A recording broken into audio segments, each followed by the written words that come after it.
Год рождения? 58. 58 год рождения. Да.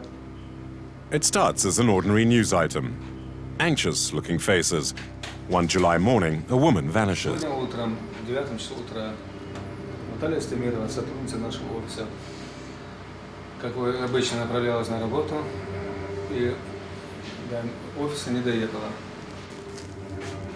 These pictures have been taken by a TV crew that came from Moscow to meet Natacha. This is their live recording of the dramatic sequence of events.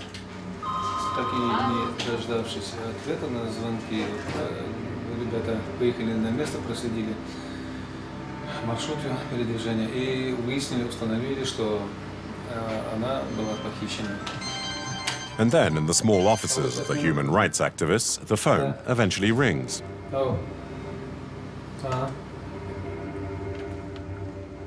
Their missing friend has been murdered. Some 50 miles, 80 kilometers from Grozny, her bullet-riddled body has just been found.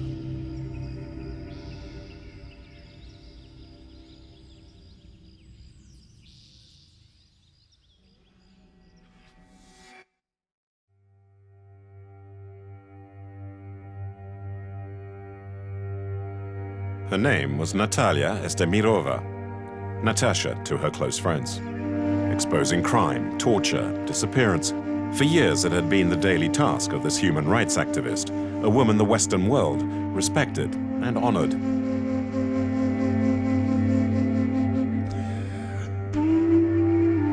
On the day following the murder, attention was focused on one man, Ramzan Kadyrov.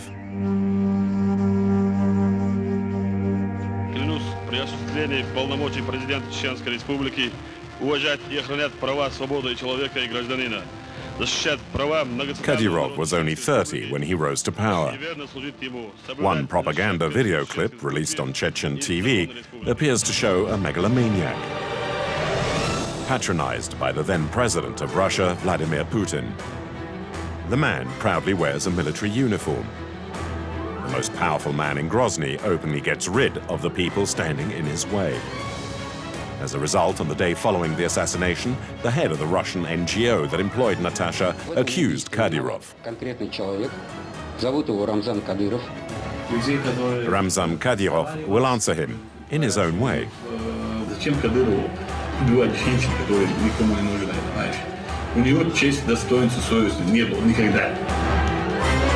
Who was Natalia Estemirova?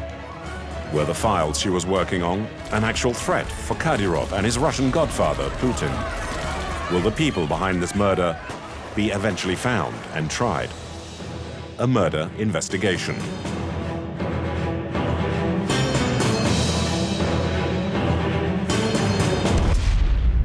Для того, чтобы жил в людях страх.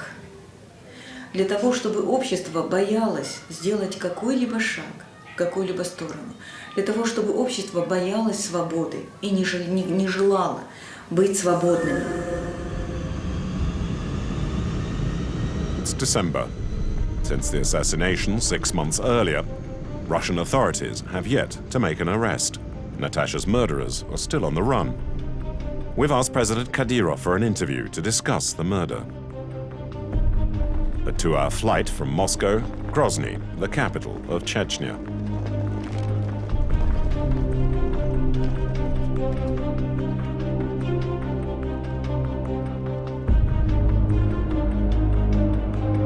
From the cab's windows, the first pictures. The martyred city has been rebuilt. No more ruins, no evidence of the bombing that devastated the small republic over a period of years. On the orders of Putin, the Russian army destroyed the city. President Kadyrov has rebuilt it.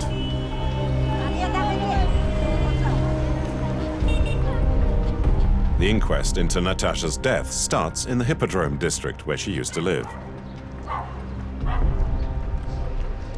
Здравствуйте. Мы съемочная группа французского телевидения. Вы знали Наталью Естемирову, где живет? Вы знаете, по-моему, если не ошибаюсь, вот в этом она доме жила. Да. Ее похитили на автобусной остановке рядом. Вы знаете, где эта автобусная остановка? Автобусная остановка, вот где автобус, маршрутки. Вот, по крайней мере, говорили, да, вот что-то здесь произошло, вот на этом расстоянии я слышала. Не может быть, чтобы кто-то не видел. Не может быть, чтобы это все-таки было утром, люди идут на работу. Natacha lived close to the bus stop on the 10th floor of her building.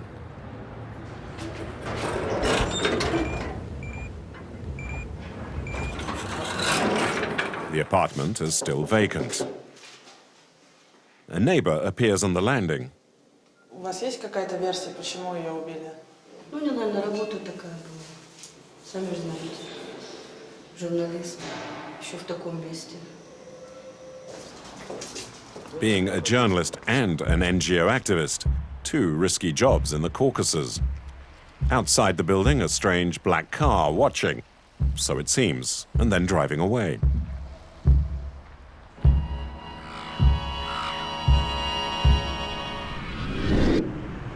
Back to July 2009. Close to the monument dedicated to the journalist killed in action, the small memorial office. That morning, Katya, a friend of Natasha's, was waiting for her too. Around 1 p.m., seeing Natacha hadn't shown up, she got worried and went to her flat with other colleagues. So we started talking to people and asking them whether they saw anything suspicious that morning. And I was running to the post office and then to the bus stop and talking to the drivers at the bus stop and describing them Natacha, when a young girl came up and she said, "Are you looking for Natacha?" And I said, "Yes." She said, "I saw her this morning. She was abducted."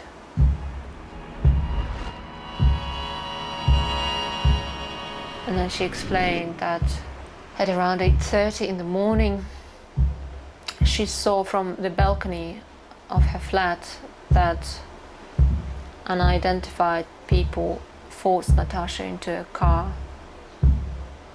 She only screamed something like, "I'm being abducted." And then they quickly pushed her in and they left. She was very scared, this young woman. And she showed me the place where this happened and she quickly disappeared. Key witness Katya Soryanskaya has left town, terrified by what she saw. The day after the murder, a crowd gathered spontaneously. Brought back in a yellow van, Natasha's corpse was about to go through the center of Grozny, along Putin Avenue. This was her last way along Putina Prospect, which she never wanted to voluntarily take on her own.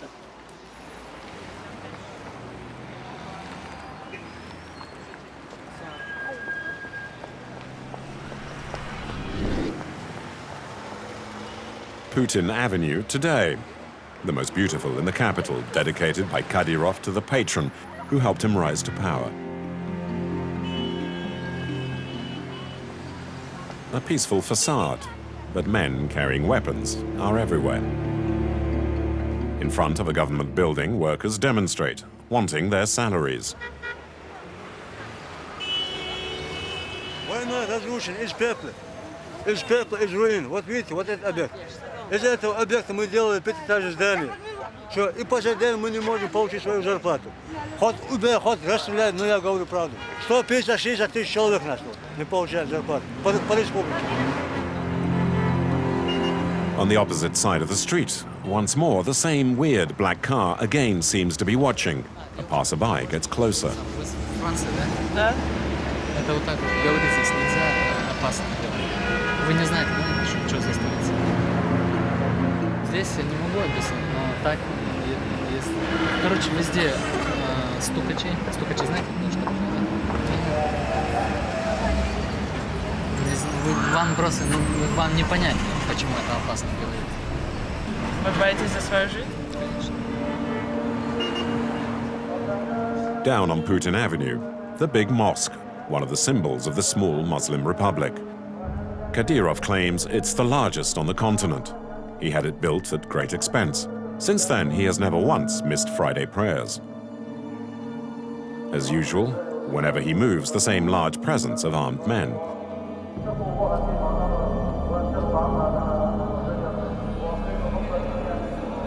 But once inside, our camera isn't exactly welcome.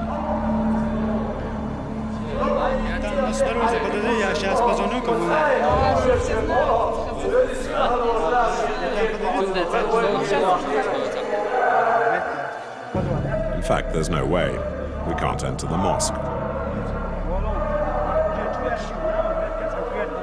Here, even some policemen resent the extent of the authorities' power. Войска контролируют все, везде. Везде все, что можно и нельзя. Oui, tout et partout. Все руководящие посты, все руководящие должности, их люди. Все везде, где более-менее организации, предприятия, которые приносят доход республике, все их люди. Везде все.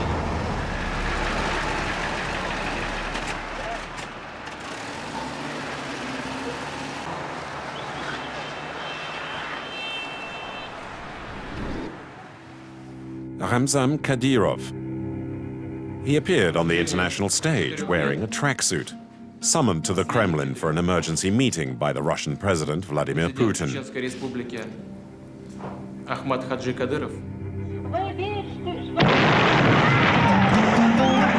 A few hours earlier, a bomb had killed his father, the president of Chechnya.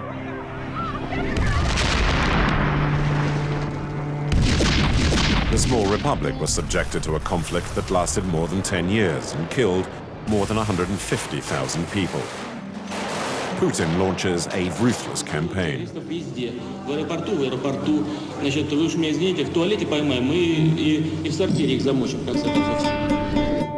This forceful statement earned the former KGB colonel the presidency of Russia.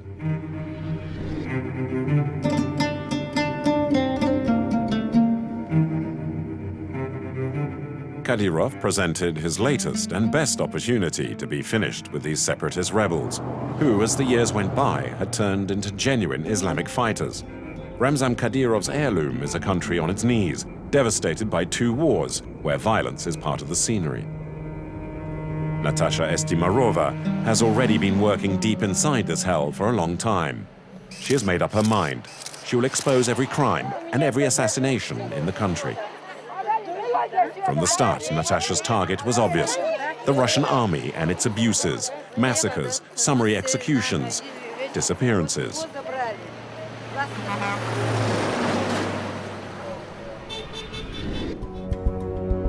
Accompanying Kadyrov's rise to power, his militia, the Kadyrovites. In the fight against terror, this Chechen militia was given a free hand. They knew no law, atrocities increased. The inhabitants were terrified.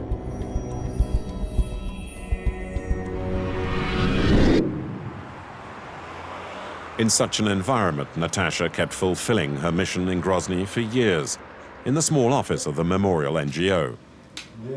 Here she is, 3 months before she died.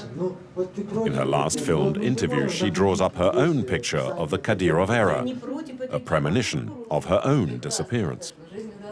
Сейчас мы об этом говорим, что диктатура, которая устанавливается здесь, в первую очередь она пользуется этим унижением женщин, понижением положения женщин. Прекрасно, Наташа, жизнь. Значит, сейчас у нас все больше случаев совершения насилия над девочками.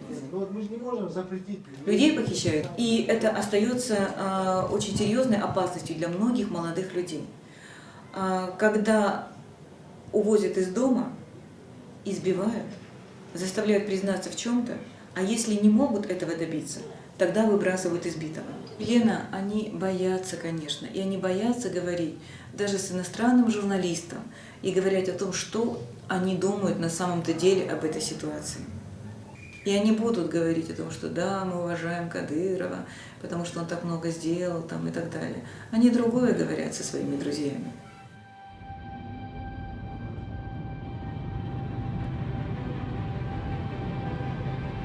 To find witnesses prepared to talk about Natacha and what led to her death, it's necessary to leave Grozny and head north, towards Moscow and St. Petersburg.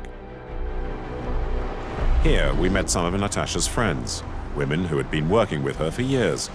Throughout our inquiry, they will help us understand who Natacha was. First, Svetlana Ganushkina, one of the very first human rights activists in Russia. She runs a reception center helping illegal immigrants and refugees, among them Chechens. Like Natacha, she has devoted much time over the years to the Memorial NGO. Это фото где было? Это там, Чечня. Вот, разрушенные дома. Это когда? Я думаю, что это тогда, когда еще было все разрушено, 2001 год, наверное. Мать ее русская, жила в городе Екатеринбург. Для Наташи это был выбор, осознанный выбор. Она по собственному желанию присоединилась к судьбе этого действительно многострадального народа. Народа, который был сослан, который бомбили потом уже.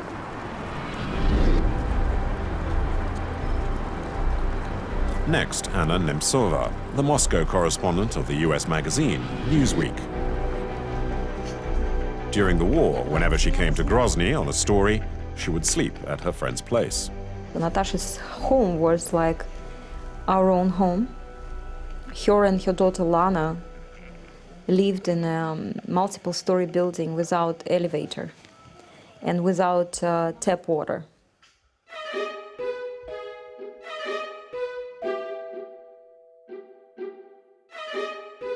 And she had a very tough sense of humor.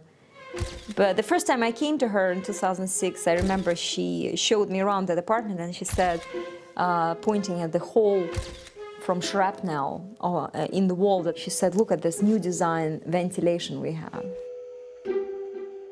Конечно, в ней было очень много женского шарма. Ходила в магазин, она видела что-то красивое, она примеряла, она думала, есть ли у нее на это деньги.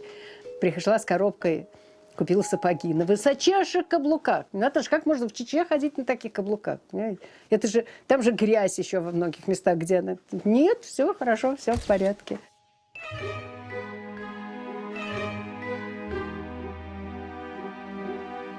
Otherwise, Natasha was not somebody who smiled too often. She was exposed, and she was facing so much evil, so many unfair episodes and stories and troubles that she stopped smiling at some point. Early in 2006, I had heard of a young pregnant woman who... For example, this document, which Anna insists on showing. As a foreign man asking to meet a woman... The picture of a 23-year-old pregnant woman being humiliated by Kadyrov's militiamen. They call her an adulterer.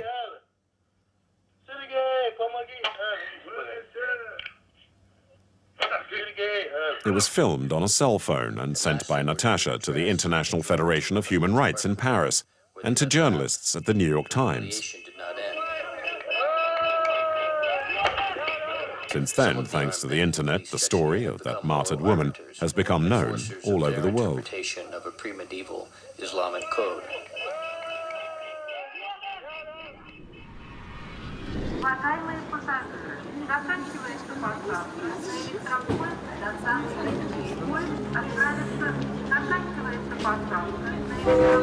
Next stop, St. Petersburg, to meet a third witness.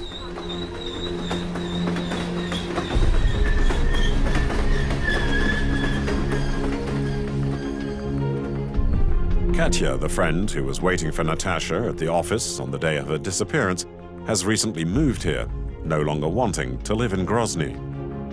Наташа была таким человеком, который она не могла, она была свободным человеком. У нее была внутри свобода. Она говорила то, что она считала правильным и важным. Когда Наташе говорили, что ей опасно, она не слушала. Нужно было найти какие-то другие аргументы. Например, что это нужно для Ланы. Поэтому я говорила, подумай о своей дочери, если ты о себе не думаешь, подумай о ней.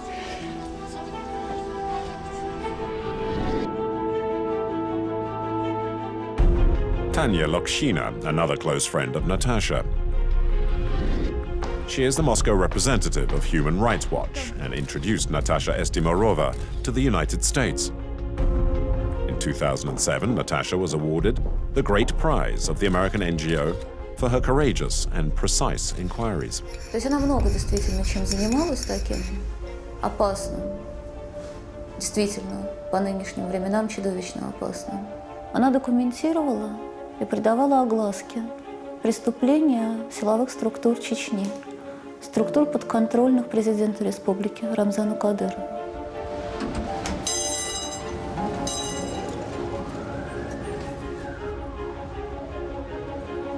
Natasha's inquiries into the crimes committed by the Chechen police were sometimes published in the Novaya Gazeta, the last opposition-quality newspaper in the country. Of the 22 journalists killed in Russia since Putin's rise to power, 6 were part of the staff of the newspaper, among them Natalia Estemirova.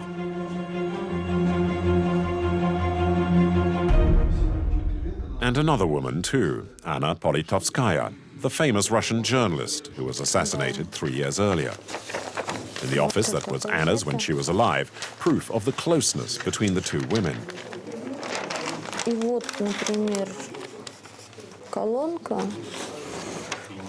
Часть ее подписана Центром «Мемориал». Ну, это Наташина статья. А другую часть писала Анна Политковская. Когда Аня приезжала в Чечню, она всегда останавливалась у Натальи. Они дружили, общались. Наталья часто сообщала Ане информацию, которую она потом использовала в своих статьях.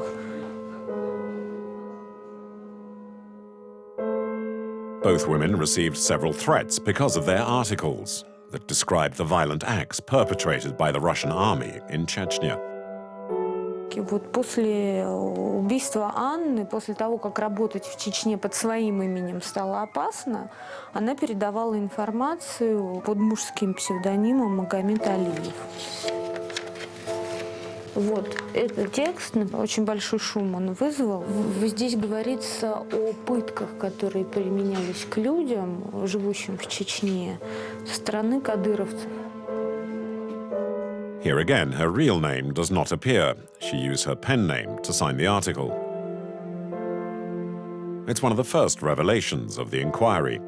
Anna's assassination didn't stop Natacha, who took up where her friend had left off. Natasha's articles continued exposing the acts of violence committed against civilians.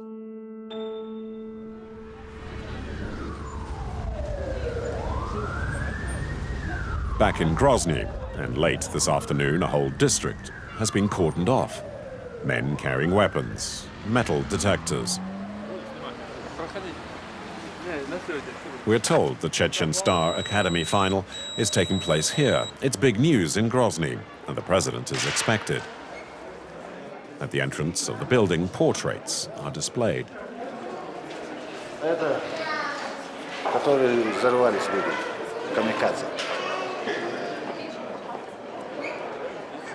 The infamous Kadyrovites are already inside. Президент Чеченской Республики, Герой России Рамзан Kadyrov.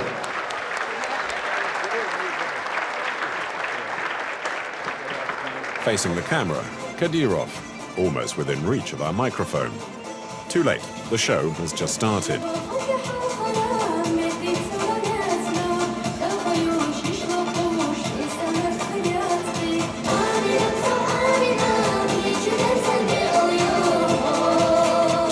Of Chechen light music and of traditional folk dance. The president is a fan, it said. And when the president is fond of something, his generosity knows no bounds. Tonight, the winners will be offered money and a lovely apartment.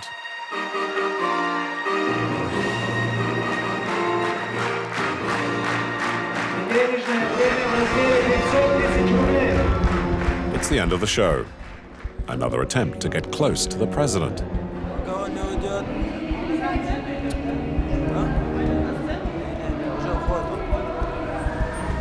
No meeting with Kadyrov tonight. Another time, maybe. What the minor event did reveal was the new political direction.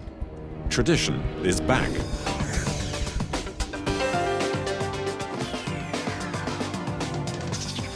In the archives of Russian television, we found video of Kadyrov taken a few months earlier. a program dealing with the evolution of Islam in Chechnya.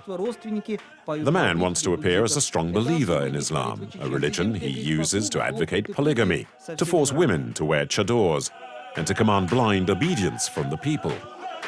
Не нарушать закон. Это и есть шариат. Шариат что говорит? Что они должны послушны своему руководителю, делать все, что говорит именно руководитель. In the same Russian TV report, Natacha can be spotted in Grozny's market.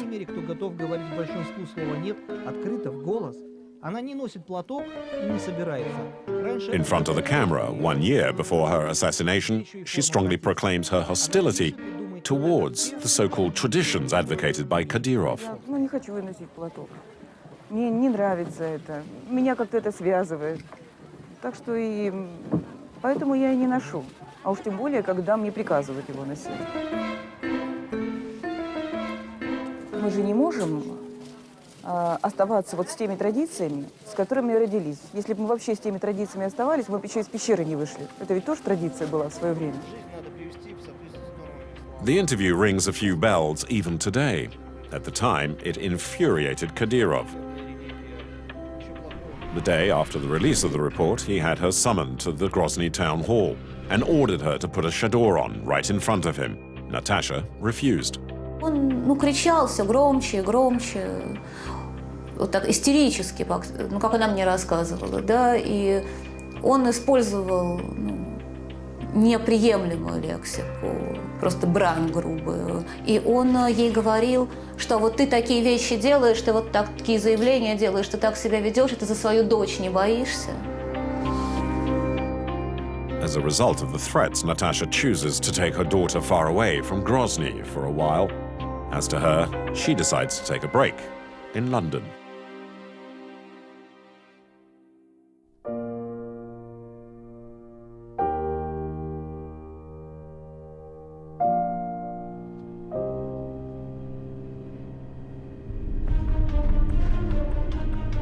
Our investigation will also lead us to London. During her stay in the British capital, Natacha would regularly meet a Chechen refugee. His name is Ahmed Zakayev.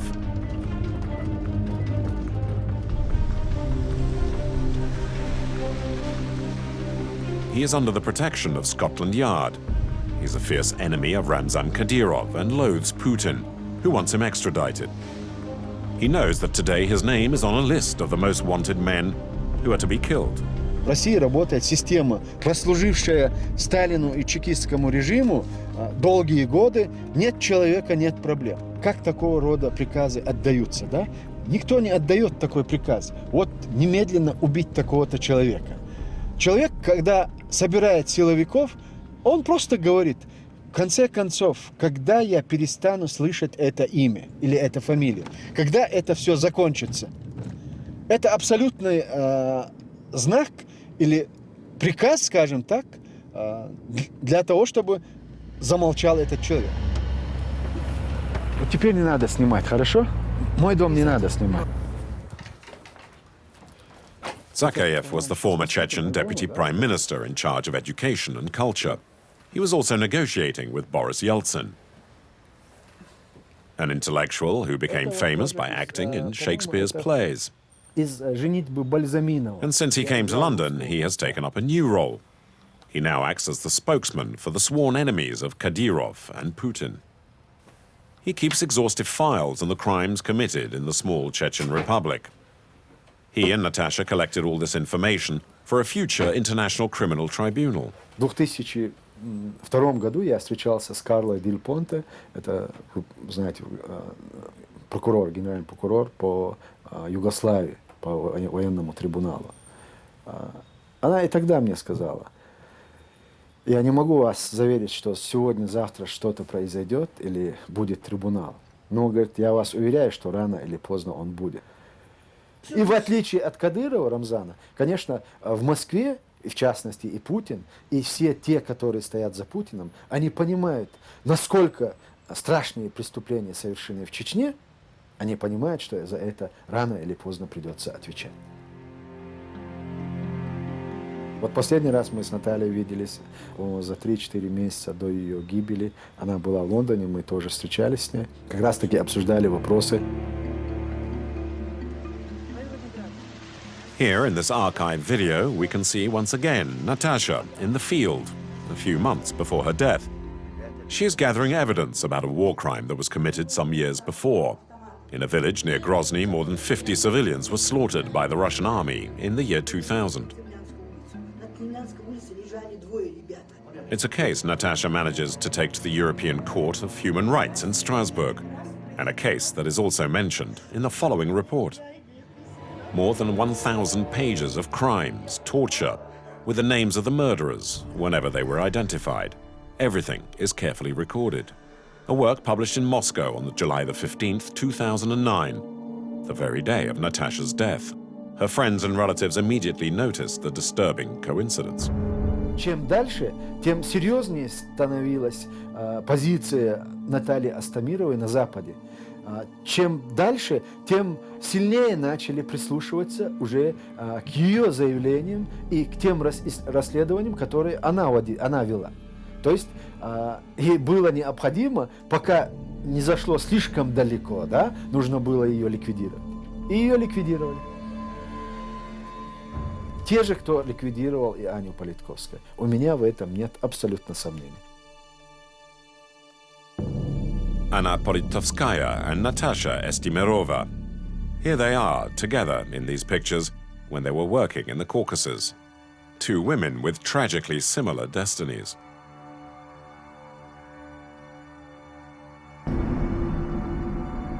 As we dig deeper, we discover Anna Politkovskaya, too, had had a fairly stormy encounter with Kadyrov.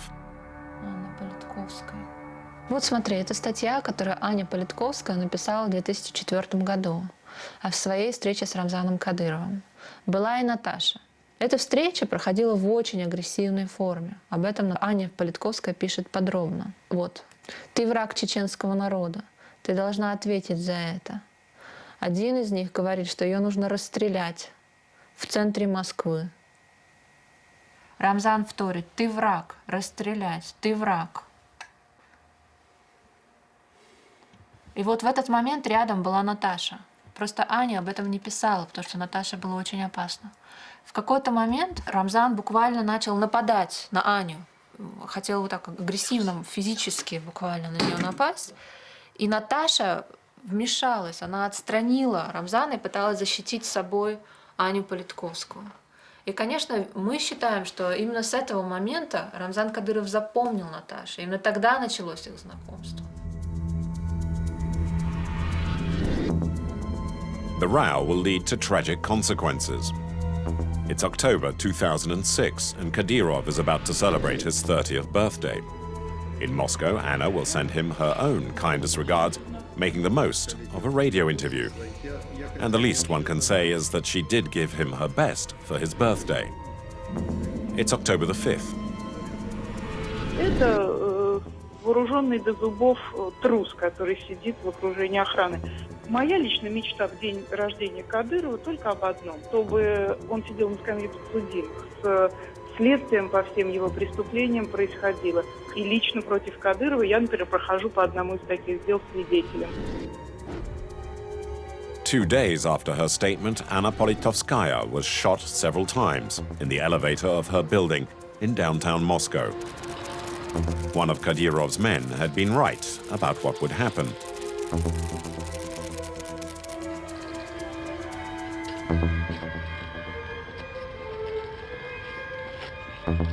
Behind the coffin, one anonymous woman among the crowd, Natacha. Наташа приезжала в Москву на похороны Ани Политковской. Она останавливалась у меня тогда, как всегда. Она ужасно плакала, безумно плакала, и она все время думала о том, кто же это сделал.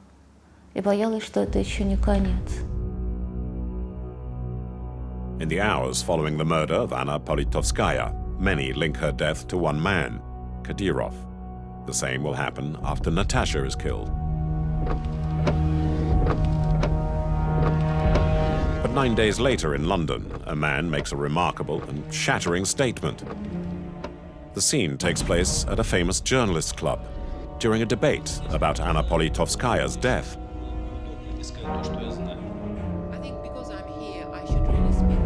Ahmed Zakayev is among the talkers, and in the audience, one man stands up and asks to speak.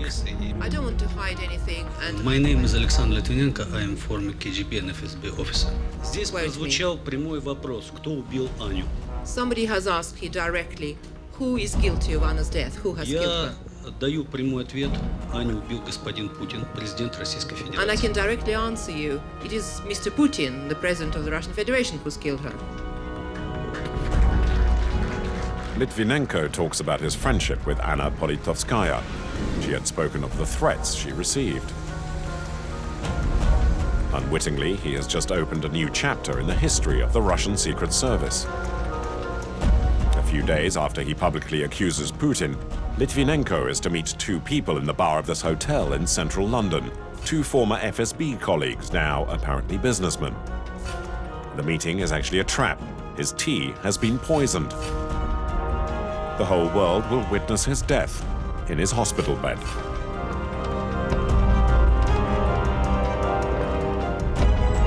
Through Ahmed Zakayev, a meeting has been set up with Litvinenko's widow. She lives in a secret location under the protection of Scotland Yard.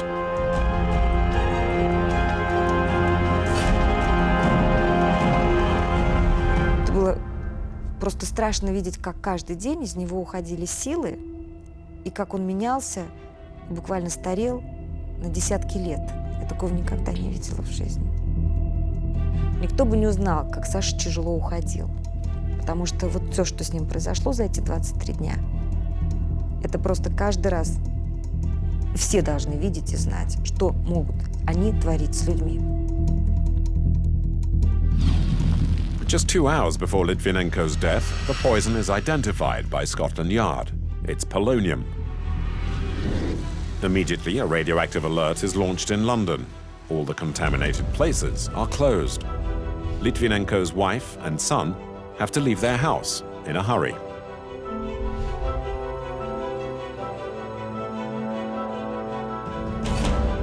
The British investigation will show that one of the former agents of the Russian Secret Service is clearly involved in the murder, but Russia will not extradite him. A year later, in 2007, one of the men, Andrei Lugovoy, will even be elected a nationalist member of the Duma. It's a passport to complete impunity. But the British authorities will discover something else, this time on the internet. Russian nationalist sites publish the lists of key figures considered enemies of the people. They sometimes include photos and personal addresses, including Litvinenko's.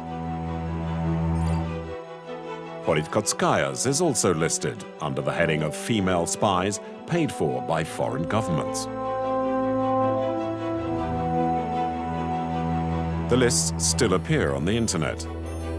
Svetlana Ganushkina's name, for instance, is often cited.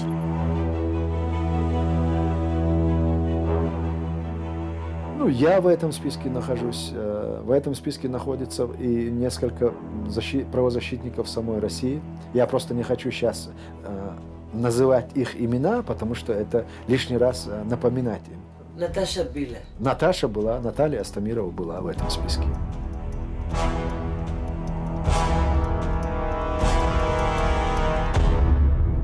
Для меня режим, который с приходом Путина к власти установился по всей территории России, вот этот режим способствует тому, что можно безнаказанно убивать людей, которые пытаются говорить правду.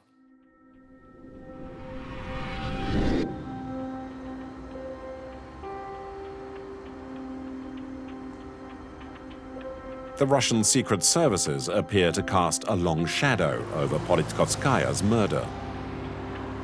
Their presence will be felt again later, as the inquiry continues in Moscow.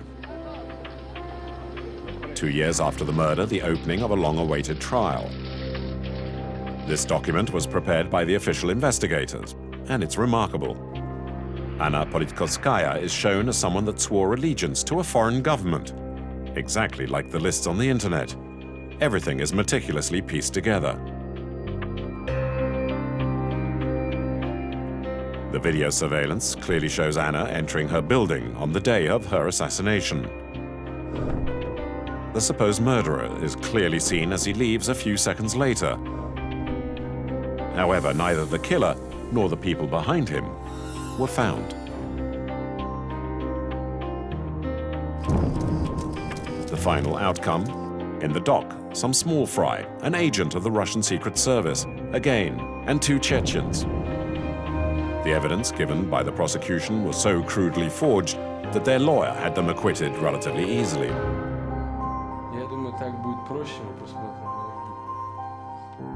Just one example among many, the list of phone calls, apparently from a Russian phone company. Когда нажимаешь правую кнопку мыши и включаешь свойства, здесь написано, когда в последний раз изменялся файл. Организация МВД России. Вот строка «Автор», здесь написано «Депур». Это значит «Департамент уголовного розыска». И поэтому все стало очевидно. In other words, the computers of the Ministry of Internal Affairs were used to fake the list of calls.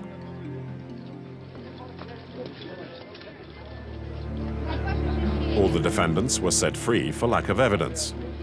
No one has yet been charged in the Politkovskaya case.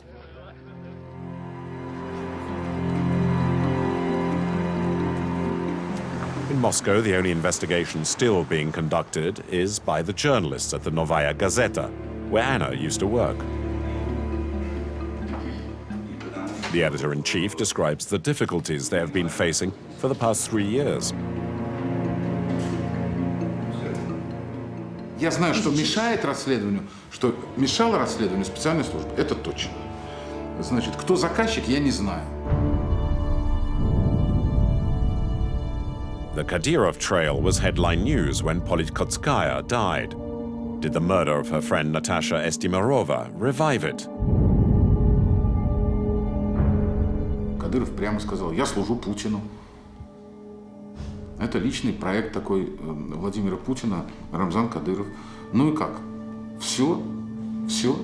Я не вижу никаких шансов. Эстемирова с Политковской, да, конечно, связаны, поскольку информация с Кавказа перестала поступать. Ее больше нет. After Natasha's death, Novaya Gazeta stopped sending journalists to Chechnya. 6 journalists killed in 9 years. The price for information had become far too expensive.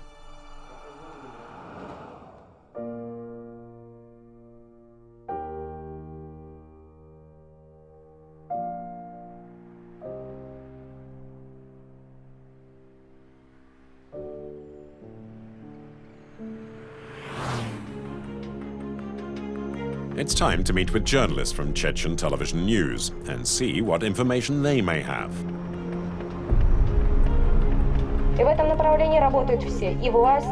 This reporter covered Natasha's murder last summer. His story dealt with the rumors Natacha and President Kadyrov had a very poor relationship.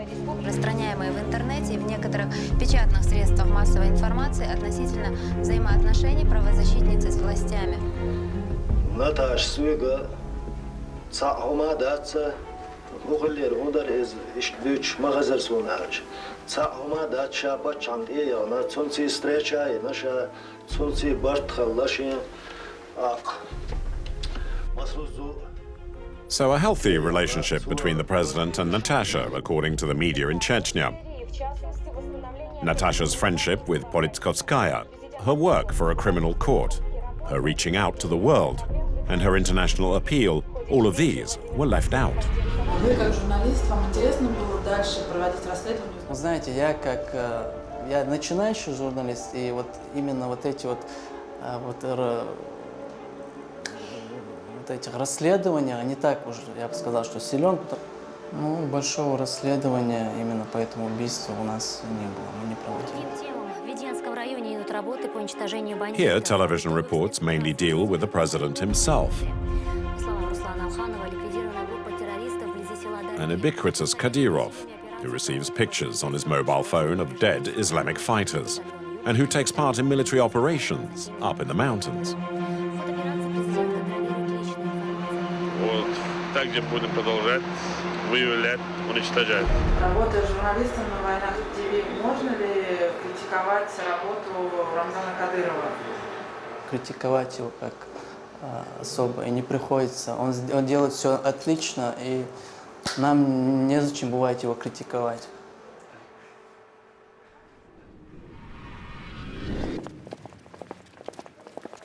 Finally, there is confirmation the interview with the Chechen president will take place in his new palace. Security, and yet more security, never-ending corridors and passages. It takes more than an hour to reach the presidential drawing room. Он снимает, как мы идем на интервью. Дорогу движения снимает, что ли? Зачем? Чтобы обратно дорогу снимать? Our meeting with Kadyrov will last precisely 40 minutes. And as usual, he speaks bluntly about Natacha and what he really thought of her. Почему жизнь этих женщин, Натальи Естемировой, была под угрозой? За что их убили? Мы сами не понимаем. А Естемирова, что она вот болтала, пусть болтала дальше. Такие нам нужны были. Да, сказал, вот смотрите, Чеченская республика демократии. Вот Наталья Естемирова говорит про руководство республики, как она хочет, ее не трогают. Вот для нас это было нормальное явление. Вот за эти все годы, когда она работала с Politkovskaya, когда она писала против статьи, когда вот у нас было все плохо, когда можно было ее, если убрать, то можно было и так убрать. Ее никто не трогал. Quote, if we needed to get rid of her, we could have done it, unquote. Behind the president's words, the cynicism of the warlord. As for the interview with Kadyrov, it's vital to first understand why Kadyrov's relationship with Natacha was so bad. It so happens that Memorial's small office has just reopened after being closed for 5 months. To film and speak to the staff, authorization is required from the head office in Moscow.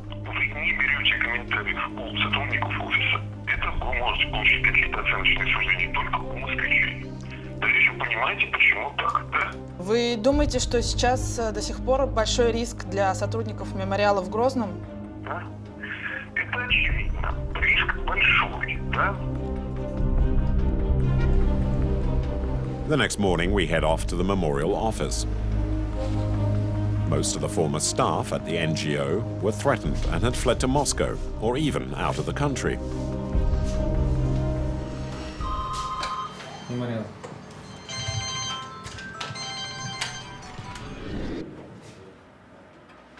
Doka Itzlavyev is temporarily in charge. Это мы отправили в Европейский суд. Последнее показание, что давала Эстемирова в рамках тех дел, что мы ведем в Европейском суде. In her final weeks, Natacha was indeed trying to raise attention abroad. She was preparing to give documents to the European Court in Strasbourg, as well as the International Federation of Human Rights in Paris.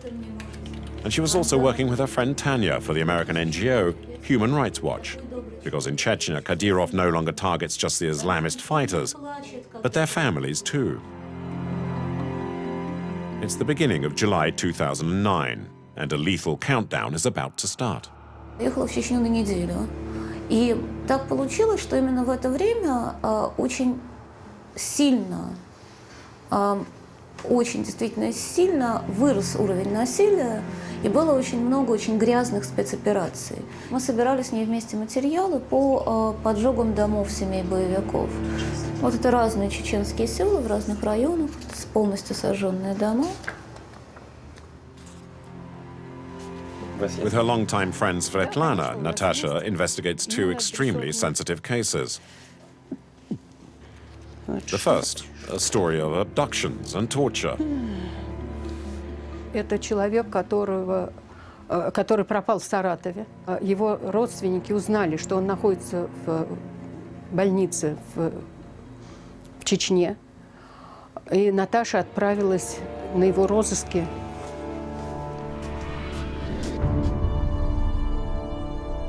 It's July the 7th, 2009. Natacha is driving to the hospital 40 kilometers from Grozny. She's determined to save this young man.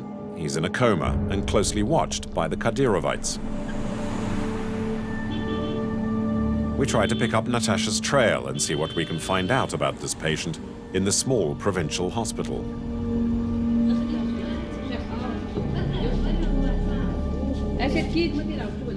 Вот в июле поступал к вам пациент Зайналов с тяжелыми черепными травмами. Какой месяц, говорите? Июля.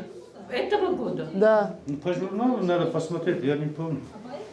А можно посмотреть по журналу? Раненых, тяжелых, а чем тяжелый был он? От болезни или что? Черепно-мозговая травма. Черепно-мозговая. After a few minutes, we're interrupted by this woman. Вы не должны, минуя главного врача, сюда идти. Идите сейчас в кабинет главного врача.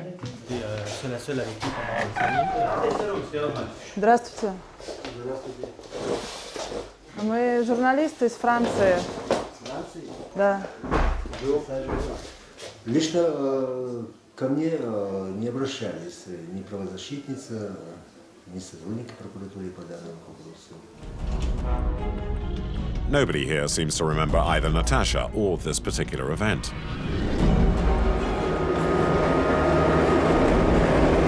An extremely important witness lives in Moscow, a colleague of Natacha's. He had to leave Chechnya following death threats after he'd seen the famous patient at the hospital.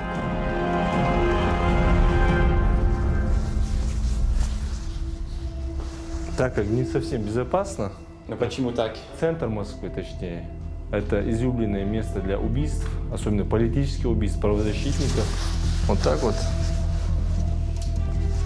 Вот такие вот дела. On July the 7th, 2009, he was with Natacha. He describes the condition of the injured man in the hospital. Он был избит, совершенно в ужасном состоянии. Он был под охраной. Он был подвергнут жесточайшим пыткам.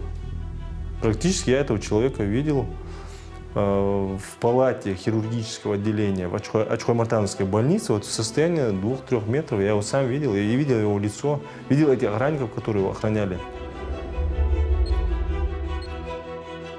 And while Natacha desperately seeks the attention of the prosecutor himself has already warned the Kadyrovites at the hospital.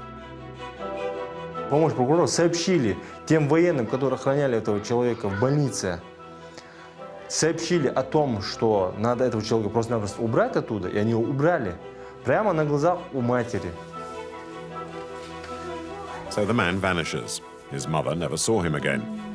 As to Ahmed Gusayev, he became an embarrassing witness. In Moscow, he and his family are waiting to be granted political asylum somewhere in Europe. Это одежда. Вот смотри, вот это одежда. Одежда моей семьи. Вот как бы все наше, как бы хозяйство, так скажем.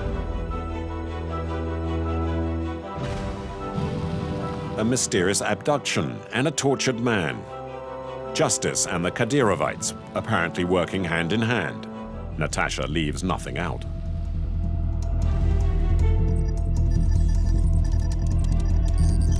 And as she usually does, she sends all of this information to the NGO Memorial. That will post it on their website on July the 9th, 6 days before her death.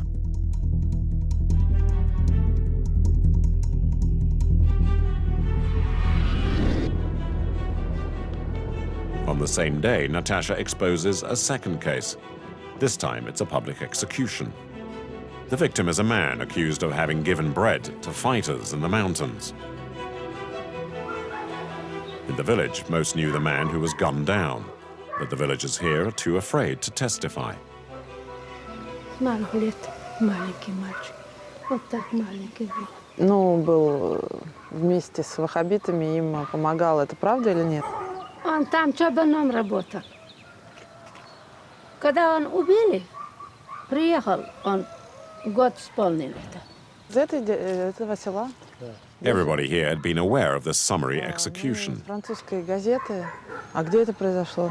Ну, вот это место. Да нет, вот. А кто убил? Ну, это неизвестно. Сказали, просто военная была, Москва. There are several other witnesses in this case, miles away from here. People who know, but who will never dare testify in front of a judge in Chechnya. It's simply too risky for them. О правде говорить мы честно боимся. Ни за что его убили. The woman hesitates a while, but finally tells us what really happened. За ними ехали все родственники, и вот просили их, чтобы его не задержали. Убивать-то мы вообще не думали, чтобы его убили. Просили, чтобы они отдали. Дали слово. Вот село у нас, это нижнее, там, где ночью пацаны беседуют, там привезли они туда, смотрели, там сидят эти парни. Вот сказали им. Голый, в трусах, который мужчина такой здоровый. И говорили, дали ты хлеб? Он честно сказал, не дал. И застрелили его. А кто эти были люди? Военные были, кадыровцы.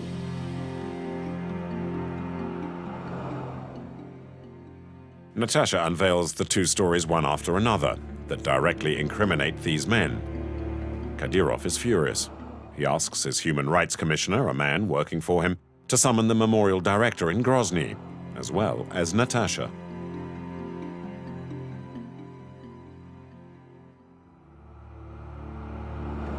July the 10th, 5 days before her death, and events begin to gather momentum. И Нурди рассказал Шахману, что руководство Чечни крайне недовольно расследованиями Наташи, что вести нужно себя гораздо осторожнее. И что вот Аня Политковская, если бы работала осторожнее, может быть, она и сейчас была бы жива и продолжала бы делать важное дело.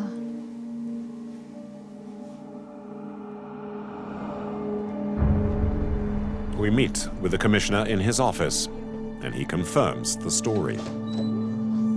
Ну что это за правозащитники? Шпионы какие-то?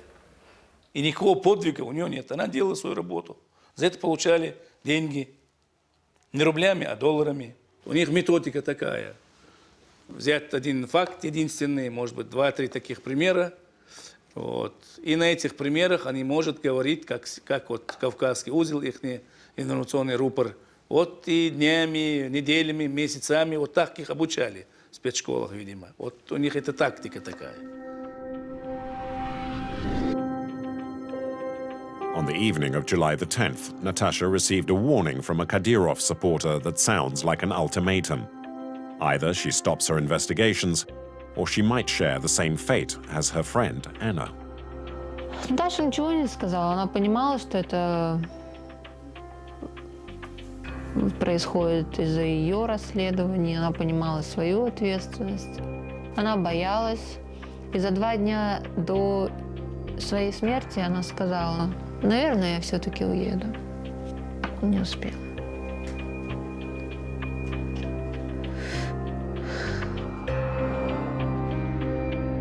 Because for Natacha, it will never be over.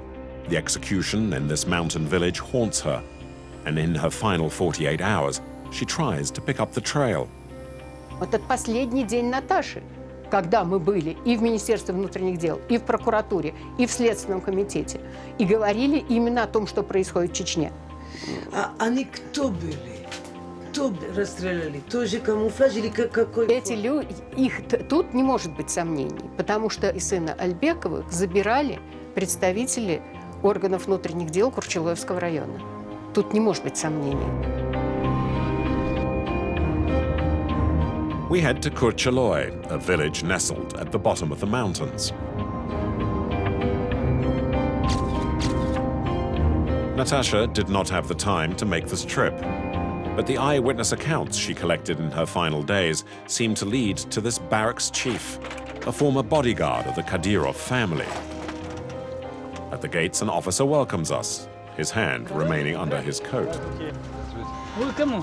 Мы хотели бы поговорить с начальником Идельгиреевым Хамзатом. Это не возможно. Он сейчас это Дерго, Веденский район.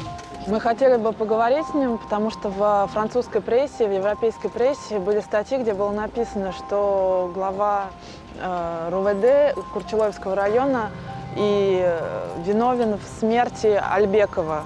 Это очень проблемный вопрос вы сейчас затрагиваете. Вам лучше уехать, если так. Потому что это надо эту тему закрыть, иначе... Это опасно? С Грозного приехали, да? Есть один человек, который, может быть, он дал приказ, чтобы убить Да, Наташу. есть такой человек, да. Начальник ГУВД. Но это относится к расстрелу Альбекова. А вот то, что касается Наташи, то похоже, что нити идут туда же, в это же Курчелоевское ОВД. Это все люди Рамзана Кадырова, которые он управляет полностью.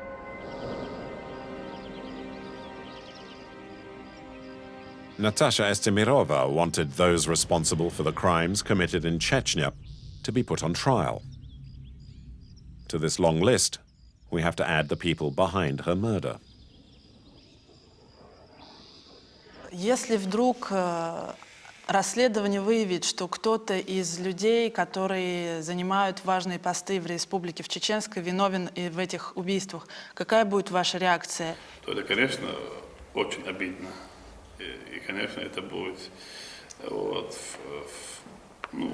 принято так, неприятно будет принято, знаешь, и я очень не хочу этого, чтобы в действующих структурах работали преступники.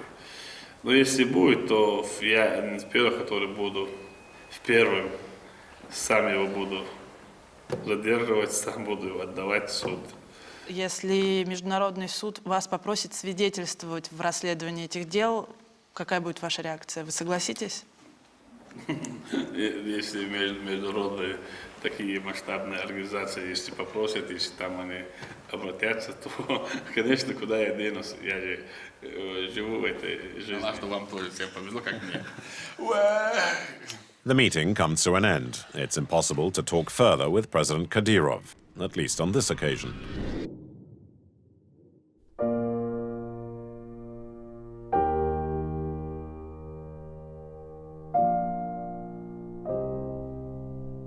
Lana, Natasha's daughter, now lives with an aunt somewhere in Russia.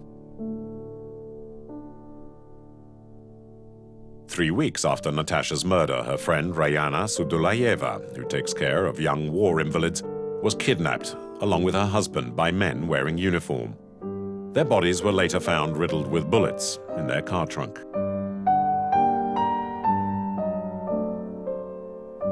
Then it was Zarema's turn. The 39-year-old NGO employee was kidnapped by men in camouflage and her house burnt down. She was never seen again. On the 15th of December 2009, the European Parliament presents memorial with a Sakharov Award for Human Rights, and then observes a minute of silence as a tribute to Natasha. In Moscow, at the Kremlin, Svetlana Ganushkina startles the Russian President Dmitry Medvedev by giving him Natasha's picture.